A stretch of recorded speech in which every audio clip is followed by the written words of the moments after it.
Welcome to our fire and ice room here at Shredded. We're very excited for you, our amazing members, to be able to enjoy the benefits of hot and cold therapy. Please hang around because getting into the ice bath for the first time can be a little bit daunting. So we have Coach Lewis that's going to go through some tips on how to control your breath the first time you dip. Hey, welcome to the Fire and Ice Room. So we're going to give you some best practices now for you to go through the ice bath experience, make sure you're safe and you get the best out of this experience. So firstly, we want to control our breathing. So I've got lovely Cliona here and we're going to go through the breath work. So what she's going to do is she wants to abdominally breathe. So I'm going to put a hand on the stomach and we want to do this before we get into the bath. So what Cliona's going to do here is she's going to breathe nasally and she's going to breathe in for 3 to 5 seconds and she's going to exhale for 10 to 15 seconds. So we want to see the abdomen moving, so it's... The reason we're doing this is because we want to control the sympathetic response. This is the part where you're going to get in the bath and you're going to have that involuntary gasp reflex. You're going to go and you're going to go into a little bit of shock. This is good, we want this. So what we want is we want to control the breathing before we get in.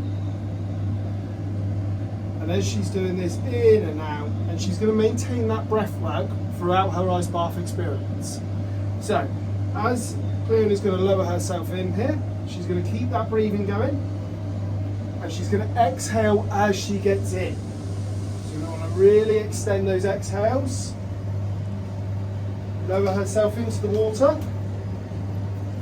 And she wants to get into the point she submerges her shoulders. Now, as she's gasping here, that's absolutely fine, and we want to control the breathing. Extend the exhale. Extend the exhale, in and out. So keep it going, really extend the exhale. Lower yourself in a little bit more. And that's perfect. So, what's happening now is she had a sympathetic response, she gasped and she went into a bit of shock.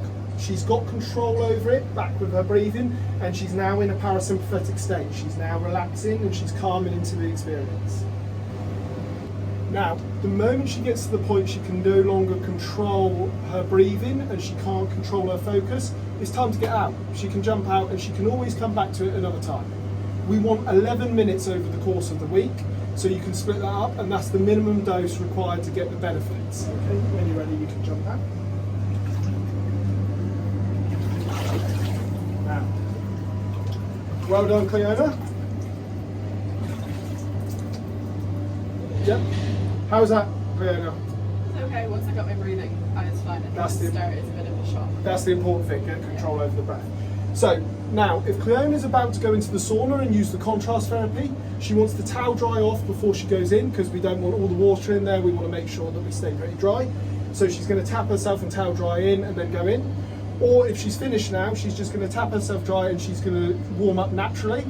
If she's about to start exercising, please make sure you warm up. So if you're doing this prior to training, make sure you warm up the muscles properly. So do a bit of cardio, just get your muscles warmed back up before you do any heavy lifting, because we don't want any tears. Remember, you're all tight, everything's constricted.